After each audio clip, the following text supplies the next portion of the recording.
오늘 셋째 주일인데 앞에서 말씀을 드렸던 것처럼 결산으로 하나님께 영광을 돌리는 날입니다. 오늘 말씀의 핵심은 빛의 열매를 하나님께 드리자고 하는 그런 내용이 되겠습니다.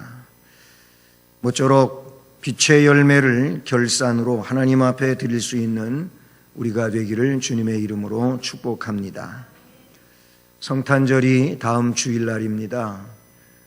성탄절은 예수님이 우리의 구세주로 오신 날이고 이사야서에서는 예수님을 빛으로 이야기하는 그런 본문이 여러 군데가 있습니다. 그래서 일어나 빛을 발하라 라는 이사야의 말씀도 메시아와 관계된 그런 은혜의 말씀이죠. 세상에 빛을 비춰주신 예수 그리스도이신 줄로 믿습니다. 예수 그리스도는 참 생명이시고 그리고 참 빛이십니다. 요한복음의 말씀에는 이런 빛과 생명에 대한 말씀들이 여러 군데 나타나고 있는데요. 요한복음 1장 4절 5절 말씀에 보면은 예수님이 곧 생명이고 빛임을 이야기합니다. 그 안에 생명이 있었으니 이 생명은 사람들의 빛이라. 빛이 어둠에 빛이 돼 어둠이 깨닫지 못하더라 라고 요한복음 1장 4절과 5절 말씀에서 나타내 주십니다. 그 요한복음 1장 좀 더 뒤로 가서 9절의 말씀을 보면은 참 빛, 곧 세상에 와서 각 사람에게 비추는 빛이 있었나니, 역시 거기에도 예수 그리스도가 이 세상에 비치는 빛이라고 말씀해 주시죠. 요한복음 3장 19절 말씀도 그 정죄는 이것이니 곧 빛이 세상에 왔으되 사람들이 자기 행위가 악함으로 빛보다 어둠을 더 사랑한 것이니라. 빛으로 오신 예수님을 저들이 따르지를 않았어요. 그렇게 한 이유가 뭐냐면 자기들의 그 어둠의 행위가 드러날까 봐 그랬다는 겁니다. 요한복음 8장 12절에도 예수님께서 일러 가라사대 나는 세상의 빛이니 나를 따르는 자는 어둠에 다니지 아니하고 생명의 빛을 얻으리라. 할렐루야. 예수님 따르는 자는 예수님이 빛이시기 때문에 그들도 어둠에 다니지 아니하고 생명의 빛을 얻으리라. 할렐루야. 그러므로 저와 여러분은 예수님을 믿고 그 예수님을 따르는 자들로 생명의 빛을 얻은 빛의 사람들인 줄로 믿습니다. 우리가 소망하는 천국은 빛의 나라인 줄로 믿습니다. 그래서 거기는 햇빛이 쓸데없다고 그렇게 말씀해 주고 있어요. 햇빛이 쓸데없는 이유가 뭐냐면 하나님 자신이 빛이시기 때문이라고 그렇게 말씀해 주고 계시죠. 그것은 계시록 21장 23절로 25절에 나타내 주는 말씀임을 우리가 알 수 있습니다. 오늘 말씀에도 그래서 예수를 구주로 믿는 모든 주님의 백성들에게 바울 사도는 선언하고 있습니다. 어둠에서 빛으로 바뀌었다는 겁니다. 그래서 8절에 너희가 전에는 어둠이더니, 여기 전이라고 하는 전에는, 이 말은 예수를 구주로 믿기 이전 상태를 말하죠. 그때에는 어둠이었다는 겁니다. 예수님이 없는 것은 어둠입니다. 예수님이 계셔야 빛이 되는 겁니다. 그래서 예수님이 없던, 예수님을 영접하지 않고 그렇게 살던 지난 날은 어둠이었는데, 그런데 이제는 주님 안에서 빛이라 그랬습니다. 예수 안에서, 예수를 믿었기에 예수 안에서 이제는 빛이 되었다고 말씀합니다.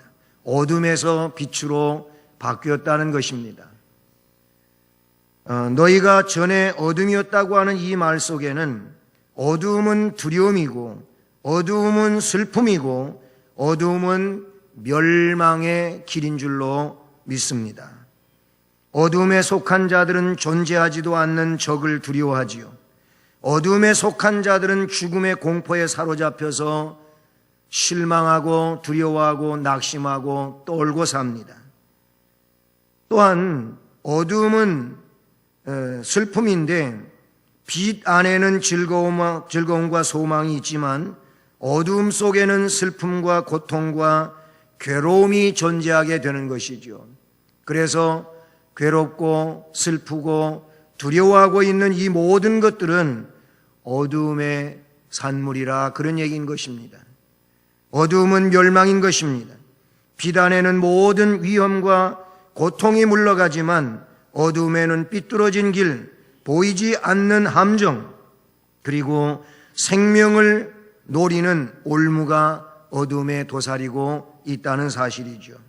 어둠은 사탄이지만 빛은 구원자 예수 그리스도이신 줄로 믿습니다. 이전에 그리스도를 알지 못했던 우리의 삶은 어둠이었습니다.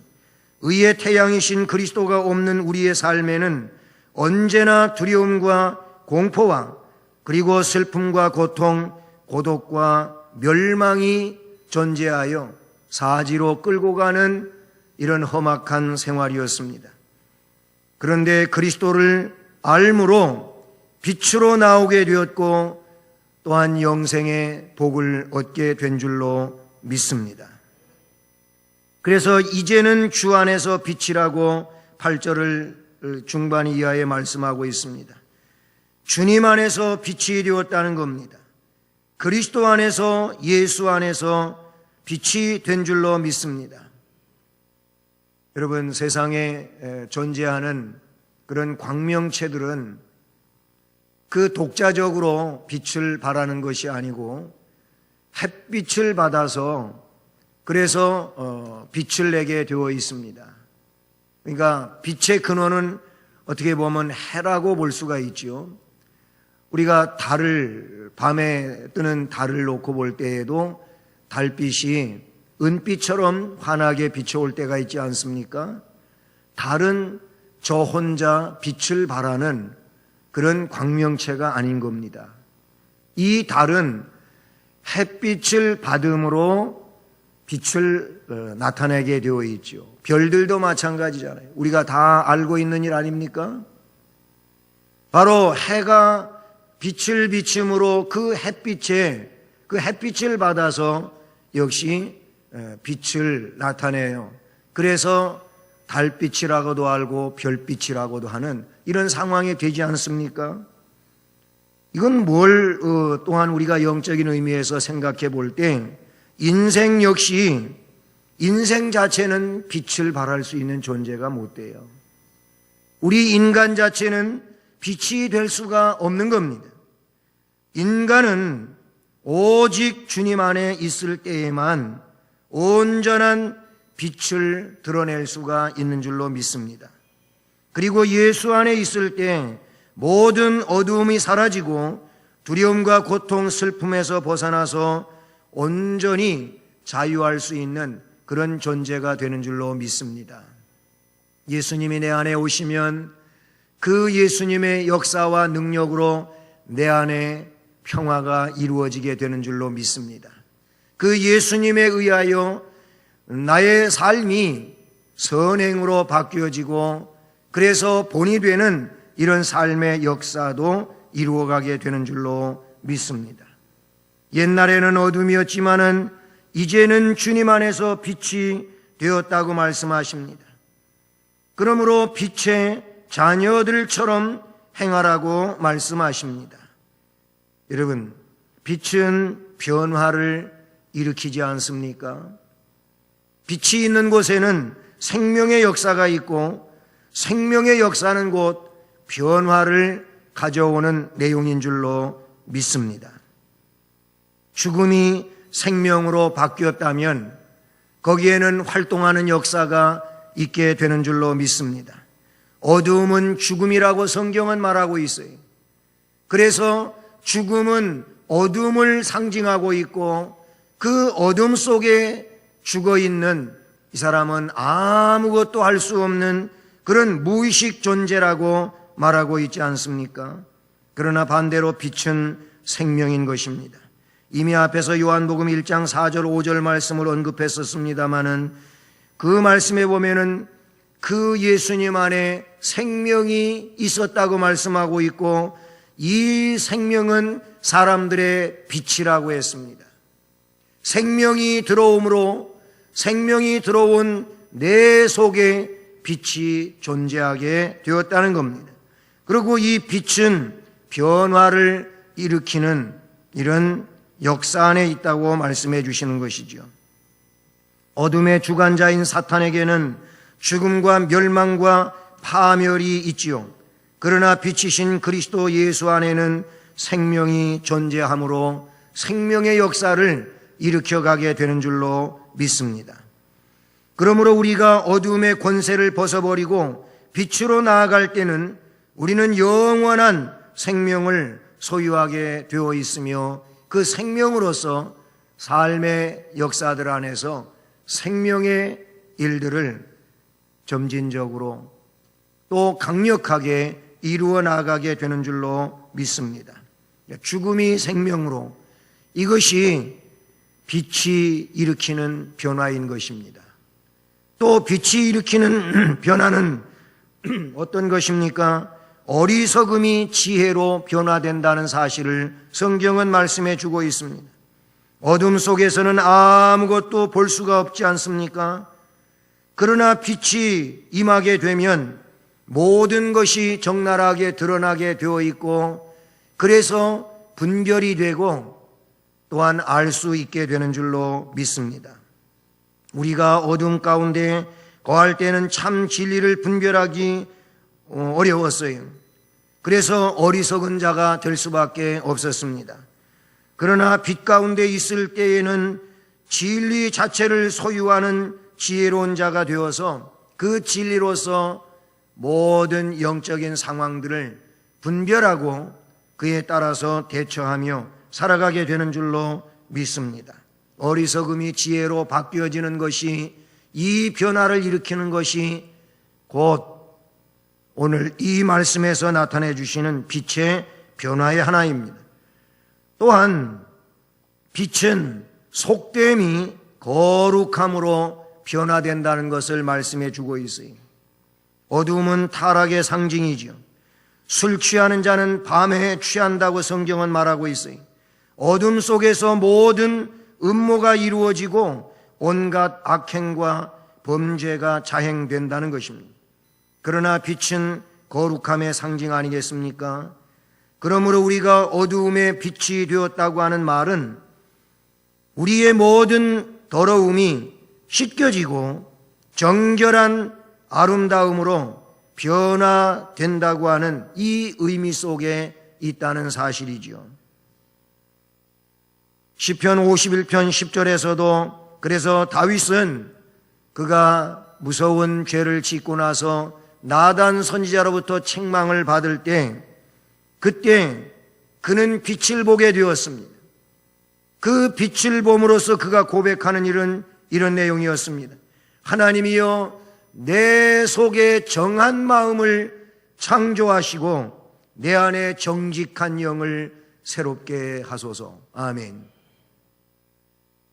다윗이 나단 선지자로부터 책망을 듣기 이전 상황에서는 어둠이었어요, 어둠.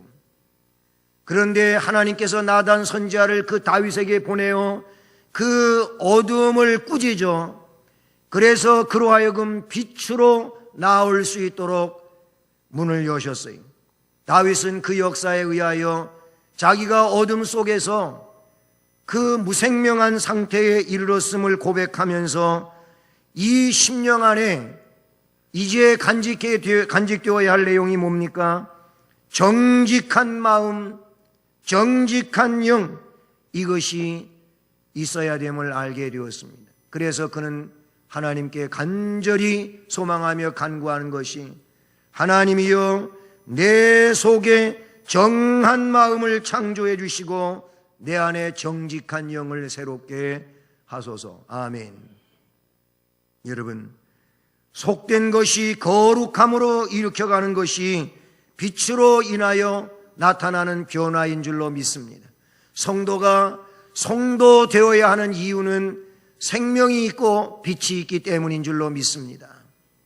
그래서 그 빛의 역사에 의하여, 그 생명의 역사에 의하여 우리의 속된 것들, 우리의 세속적인 것들, 이런 것들이 그 생명과 그 빛으로 인하여 어떻게 해요? 거룩함으로 바뀌어지게 되는 줄로 믿습니다. 진정한 생명은, 진정한 빛은, 다시 말하면 진정한 하나님 백성, 성도는 날이 가면 갈수록 속된 것은 없어지고 거룩한 것으로 채워져 가게 되는 줄로 믿습니다. 이게 성도예요. 어떤 분은 그래요. 이 구원의 확신, 나는 구원의 확신을 갖는 데 있어서 아직도 좀 제 자신이 불분명합니다, 이런 얘기를 할 때가 있어요. 그 솔직한 심정을 이야기하는 것, 어떻게 보면은 그건 자체도 다행한 일이라고 생각이 돼요. 근데 말은 그렇게 하면서도 그의 삶을 보면은 어떻게든지 신앙인으로서의 그런 삶을 확립하고자 나름대로 힘쓰고 애쓰는 모습을 봅니다. 저는 그래서 그런 분들에게 이런 이야기를 합니다. 구원의 확신이요, 지금 성도님이 아니면 집사님이 예수를 믿는 자로 혹은 교인으로서 그렇게 바르게 살고자 힘쓰고 애쓰는 그것 자체가 구원받은 증거입니다. 그렇게 말해줍니다. 여러분, 이거는 대단히 중요한 일이에요. 어떤 사람은 반대로 구원의 확신을 입으로 잘도 말합니다. 나는 예수 믿어서 구원받았습니다. 구원받았습니다. 나는 예수님을 믿기 때문입니다. 이렇게 말하는데 어쩌면은 그렇게 입으로 말하는 구원의 확신이라고 하는 그것이 거짓 모양인 양 삶의 내용 가운데서는 예수님을 부정하는 삶이 너무나도 많은 거예요. 여러분은 어떻게 생각하십니까? 정말 구원의 확신을 입으로 진실되이 고백을 했다면 그의 삶 속에서는 오늘 이 말씀처럼 그 빛의 역사로 변화를 일으켜가게 되는 줄로 믿습니다. 그 마음속에 아직 잘 정리되지는 못해가지고 구원의 확신을 입술로는 이야기하지 않지만은 그의 삶은 이미 구원의 확신을 입증하고자 하는 이런 삶에 있다면 그거를 근거로 삼으시기를 바랍니다. 그게 그의 예수를 구주로 믿는 근거가 되리라고도 생각하게 되는 것입니다.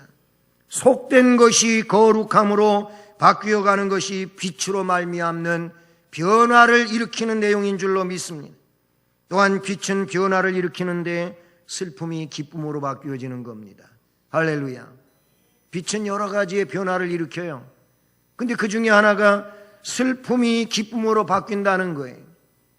진정 내 안에 예수 생명이 있고 진정 내 안에 예수 그리스도의 빛이 임하였다면 그 빛에 의하여, 그 생명에 의하여 옛날에 슬픔으로 여기던 그런 일들이, 옛날에 걱정거리로 삼던 그런 일들이, 옛날에 두려워하던 이런 일들이 이제는 내 안에서 평화로움으로 바뀌어지게 되고 그것이 기쁨으로 바뀐다, 그 얘기예요. 이게 예수 생명, 예수님 빛이 내 안에 있음으로 일으켜나는, 변화시키는 그런 일들이라고 볼 수 있어요. 여러분, 절망은 어둠의 산물입니다. 슬픔은 어둠의 산물입니다. 빛은 희망을 가져옵니다. 빛은 진정 소망하게 되는 것입니다. 빛은 기쁨이요 환희인 줄로 믿습니다. 절망하던 사람이 빛을 받으면 아하, 내가 잘못 생각했었구나. 그게 아니었는데 어디에서 이런 탄성이 오는 것입니까? 빛으로 말미암는 소망 때문인 줄로 믿습니다. 예수님으로 말미암는 그 평화 때문인 줄로 믿습니다. 이게 그렇게 괴로워하고 근심하고 걱정하고 두려워하고 슬퍼할 일이 아닌데 내가 왜 그렇게 살았지? 내가 예수님을 온전히 신뢰하거나 바라보지를 못했었구나. 이렇게 자신의 잘못됨을 고백하고 예수 안에서 다시 희망을 갖고 기쁨으로 나아가게 되는 줄로 믿습니다. 빛 가운데 있을 때에는 눈물 속에 기쁨이 있는 줄로 믿습니다. 한숨 속에 소망을 갖게 되는 줄로 믿습니다. 궁핍함 가운데서도 가슴 벅차는 기쁨을 누릴 수 있게 되는 것이 빛으로 말미암는 변화인 줄로 믿습니다.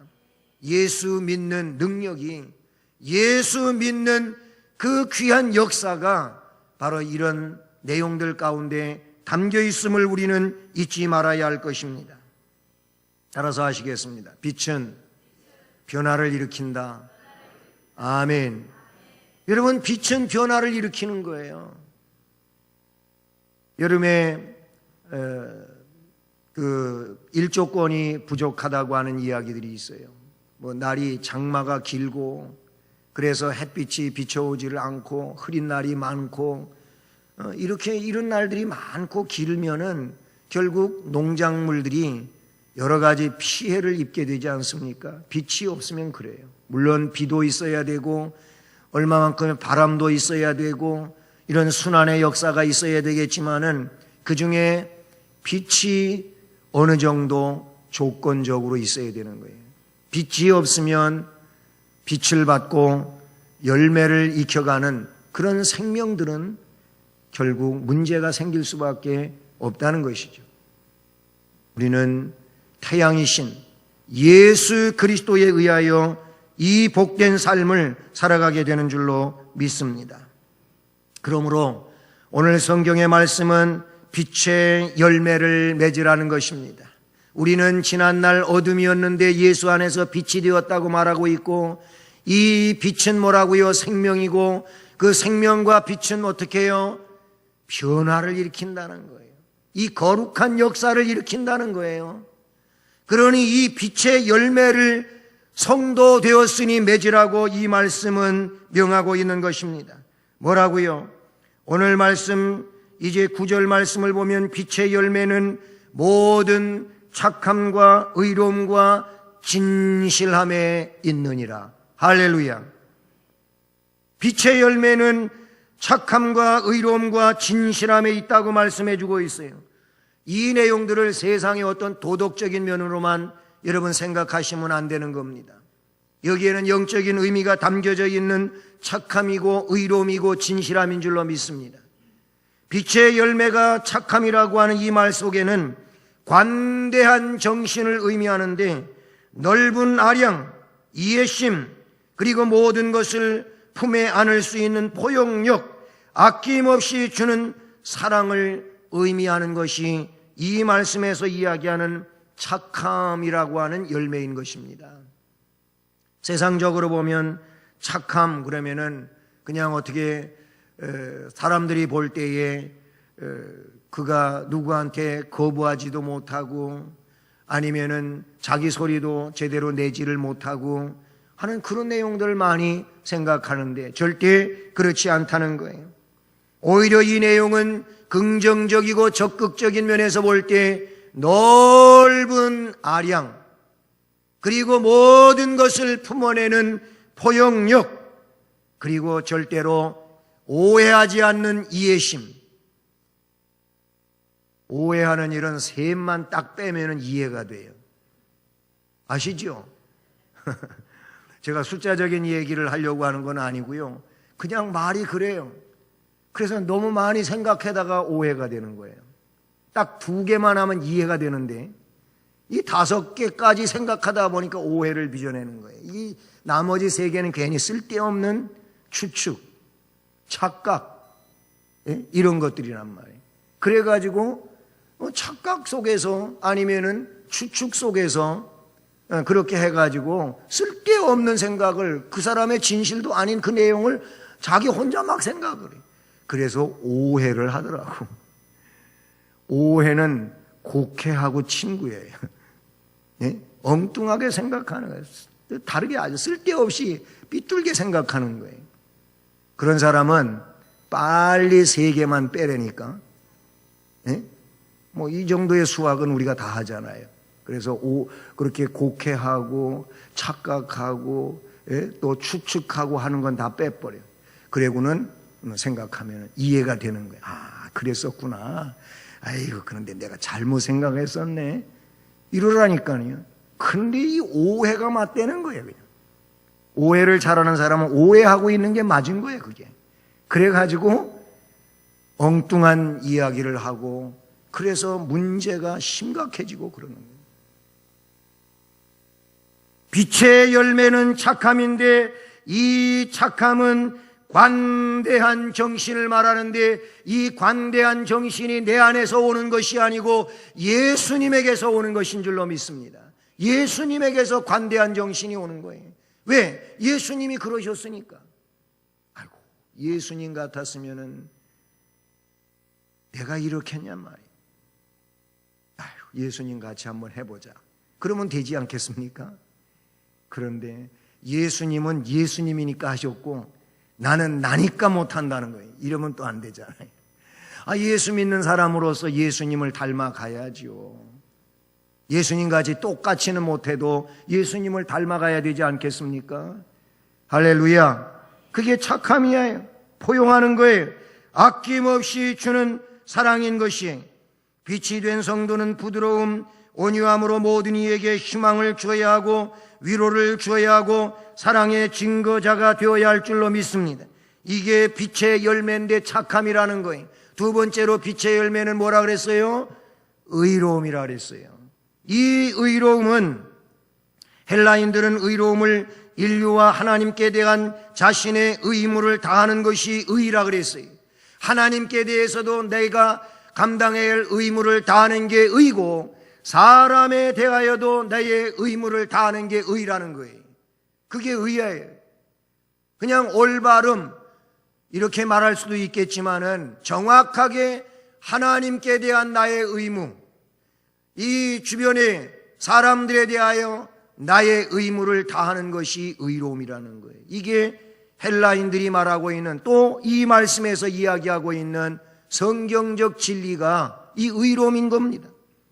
그러므로 우리가 의롭지 못하다고 할 때에는 하나님께 의무를 다하지 못했거나 사람에게 의무를 다하지 못하면 이 사람은 불의한 거예요.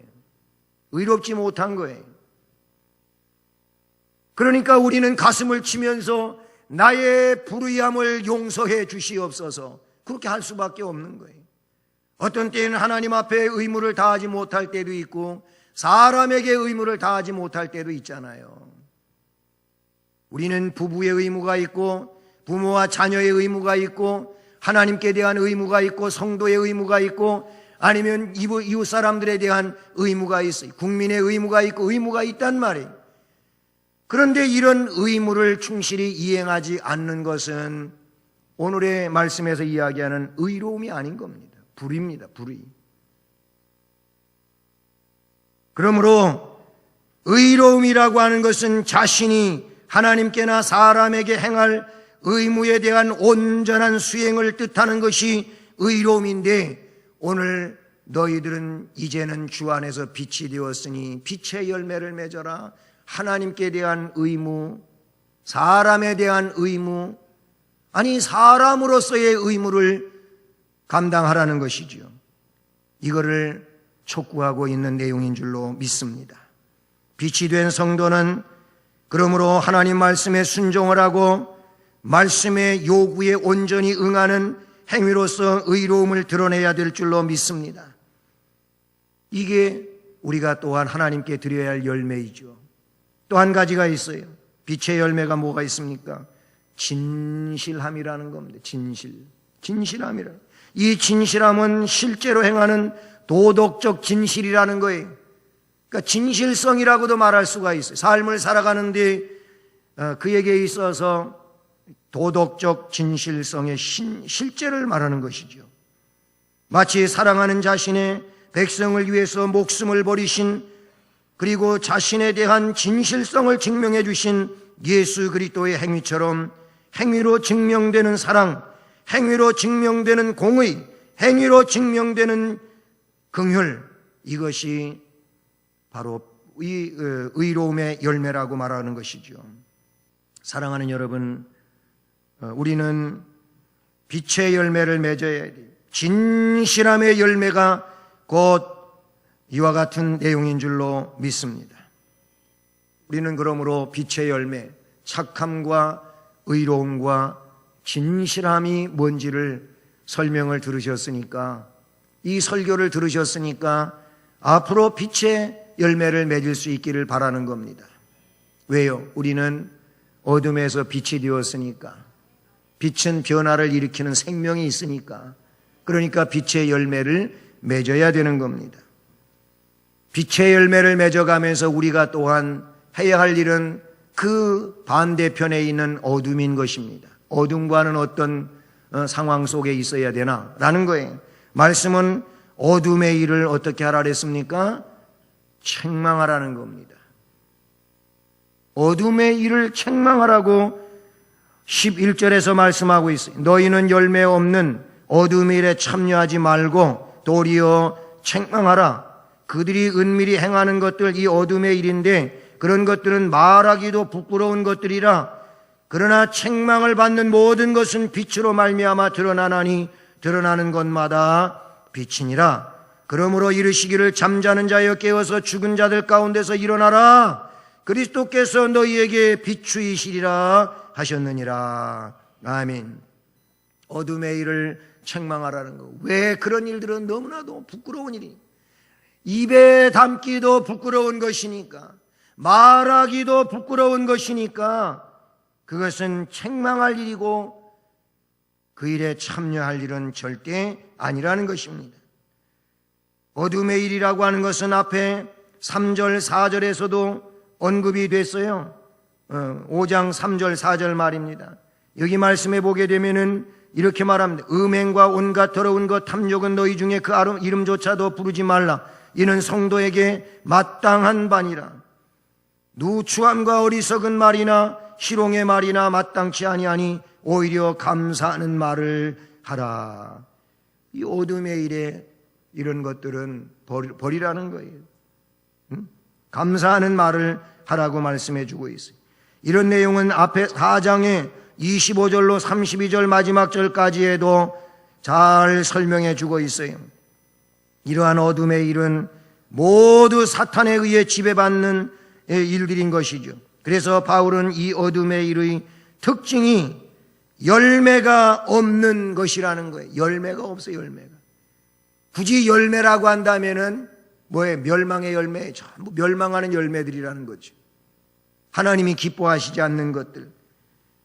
빛이 없는 세상에서 식물이 아름다운 열매를 맺을 수 없는 것처럼 인간도 아름다움 속에, 어둠 속에 살면은 결코 선한 열매를 맺을 수가 없어요. 그런 사람이 어찌 아름다운 열매를 맺을 수가 있겠어요? 그래서 바울은 에베소 교인들에게 어둠의 일에 참여하지 말라 그랬어요. 도리어 어둠의 일에 참여하지 말고 책망하라고 교훈하고 계시는 줄로 믿습니다. 어둠의 일은 한마디로 부끄러운 일인 것입니다. 그래서 어둠의 일을 한 사람들은 부끄러워하고 숨어요. 네? 드러나려고 하지를 않아요. 그래서 다 위장을 하게 되고 변장을 하게 되고 거짓말을 하게 되고 그리고 스스로 숨어요. 잡히면은 있는 것 가지고 온갖 내용으로 다 가려요. 가릴 게 없으면 손바닥으로라도 가려요. 네? 다 우리가 봤잖아요. 이게 어둠이에요. 떳떳하면은 뭐하러 그렇게 가립니까? 글쎄 파렴치한 사람은 진짜 극악무도한 일을 해놓고도 아주 떳떳하더라고요. 그런 떳떳함 말고요. 그거는 정말 사악한 거예요. 양심이 있으면 부끄러운 일을 하면은 부끄러워할 줄 알고 가리는 거죠. 그래요. 어둠의 일은 부끄러운 거예요. 부끄러움을 살만한 그런 일은 쫓겨나는 거예요. 그래서 에덴 동산에서 쫓겨난 거예요. 하나님의 명령을 불복종하는 일은 아까 불의라 그랬잖아요. 그런 사람들은 쫓겨나는 거예요. 모든 행복을 뺏기고 쫓겨나는 거예요. 사랑하는 성도 여러분, 오늘 말씀의 내용들을 다시 한번 요약해 봅니다. 우리는 어둠에서 빛으로 바뀌었습니다. 할렐루야. 바뀌셨죠? 아직도 잘 모르겠습니까? 분명 우리는 예수 구주로 믿음으로 어둠에서 빛으로 바뀌었습니다. 그러므로 우리는 변화를 일으켜야 합니다. 생명의 역사를 나타내야 됩니다. 그것이 곧 착함과 의로움과 진실함, 즉 빛의 열매를 맺는 것입니다. 그리고 어둠의 일은 참여하지 말고 책망해야 될 줄로 믿습니다. 이런 하나님 백성의 삶을 올바로 살아가면서 하나님 앞에 영광을 돌리는 우리의 삶, 2016년도도 아름답게 모든 것을 마무리하고 지나가는 우리의 삶이 되기를 축복합니다. 사랑의 하나님 아버지,